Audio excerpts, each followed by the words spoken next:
Ready?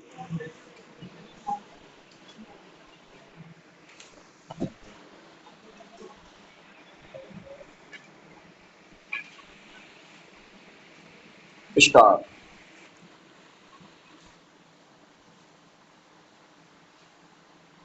आए दिन विद्यालयी गतिविधियों में समय समय पर बहुत सारे सांस्कृतिक कार्यक्रम आयोजित किए जाते हैं, जिनमें बच्चों द्वारा प्रस्तुत की जाने वाली कविताएं और गीत भी होते हैं।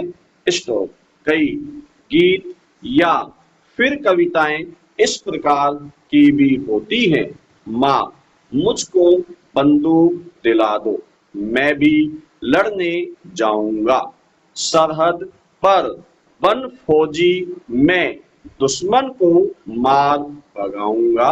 हम छोटे छोटे बच्चे हैं, हम भी सीमा पर जाएंगे, सीने पर गोली खाएंगे। स्टॉप। यह कविता या इस आशय के गीत बच्चे कई बार बिना अर्थ समझे ही गाते रहते हैं। स्टॉप। इस छोटी आयु में जब बच्चों की आयु खिलौनों से खेलने की होती है, तब बच्चे अपने नन्हे हाथों में बंदूक मांग रहे होते हैं। स्टॉप। ये बच्चे किससे लड़ने की बात कर रहे हैं? वे दुश्मन को मार भगाने की बात कर रहे हैं। स्टॉप। वे दुश्मन कौन है? इस आयु में तो कई बच्चे दुश्मन जैसे शब्दों के अर्थ तक ठीक से नहीं जानते हैं। स्टॉप। लेकिन खा जाए तो वे बच्चे अपने जीवन की प्रातः बेला में ही सीने पर गोली खाने की बात करते हैं, जिन्हें अभी सूर्य सा चमकना है।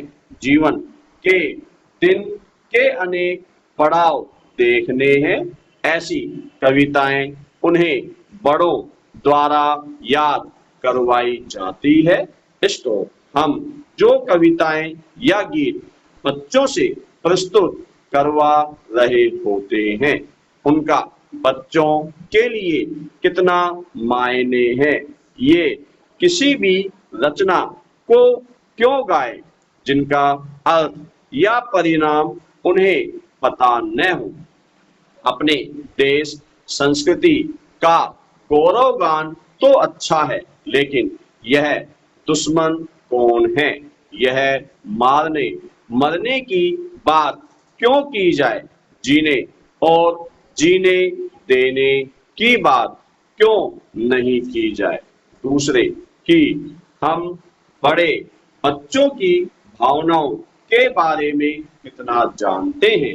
हमारे किसी भी कृत्य का बच्चे पर कितना असर पड़ेगा, हम उससे या तो पूरी तरह से अनभिज्ञ रहते हैं, या हमें इस बात की परवाह नहीं होती कि बच्चों का इस पर क्या दुष्परिणाम पड़ने वाला है।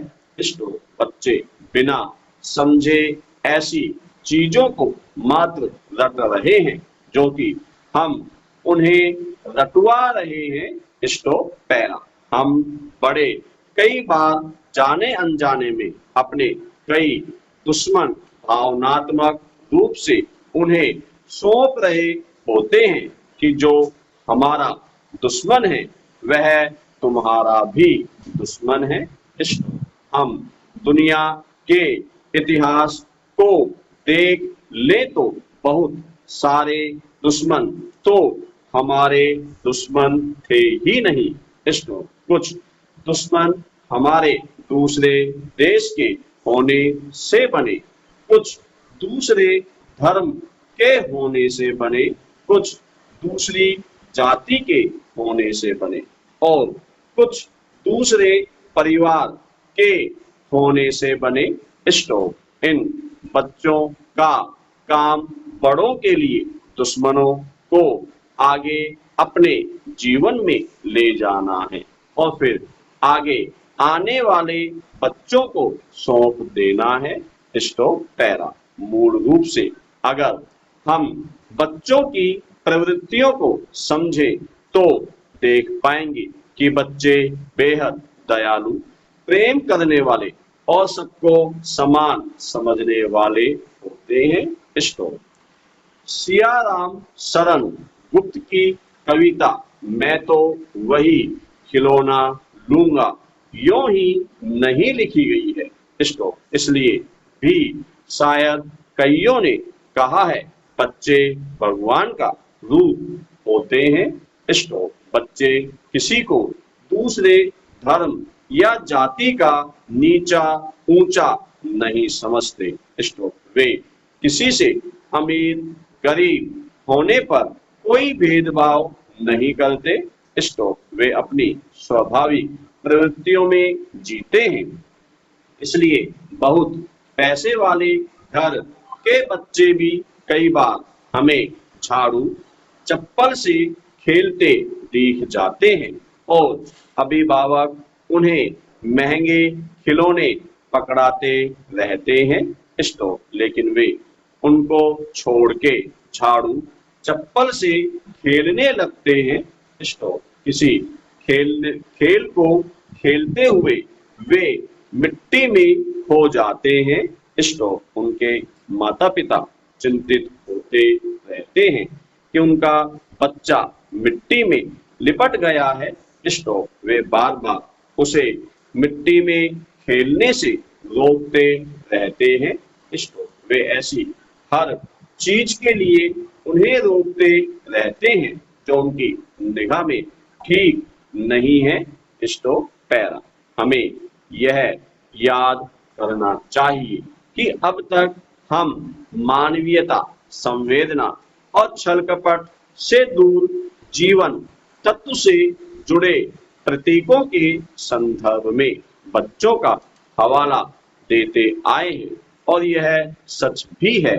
स्टॉप। बच्चे फूल से होते हैं और उनकी मासूमियत जीवन सा संदेश देती है। स्टॉप। उन्हें हिंसा का दुष्चक्र में जाने से बचाया जाना चाहिए।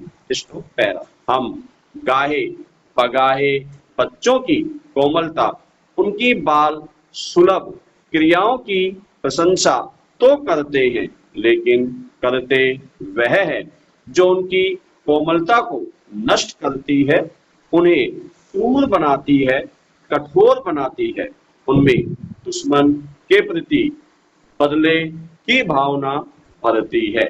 उनमें दुश्मन के प्रति बदले की भावना बनती जा रही है। स्टॉप। उनमें ऊंच नीच के दायरे बनाती है। स्टॉप। मनुष्य का कोई भी सामाजिक स्वभाव एक दिन में नहीं बनता। स्टॉप। जब हर दिन उसके अंदर दुर्भावनाएं, भेदभाव के आग्रह पहुंच रहे होते हैं, तब वे धीरे धीरे उसके व्यक्तित्व का हिस्सा बन जाते हैं और फिर देश, धर्म, जाति आदि से होते हुए यह घृणा हमारे आसपास भी फैलने लगती है। स्टॉप। जब यह चिंता और बड़ी हो जाती है, तब हम समूचे काल और समाज को कोसने लगते हैं। स्टॉप। यह भावना एक दिन का परिणाम नहीं, यह बूंद बूंद जहर की हर दिन रिश्ती है आदमी के अंदर। स्टॉप। इसलिए बच्चों के बचपने को बचाने से ही हम एक कोमल सहृदय युवा और परिपक्व समाज बचा पाएंगे। स्टॉप।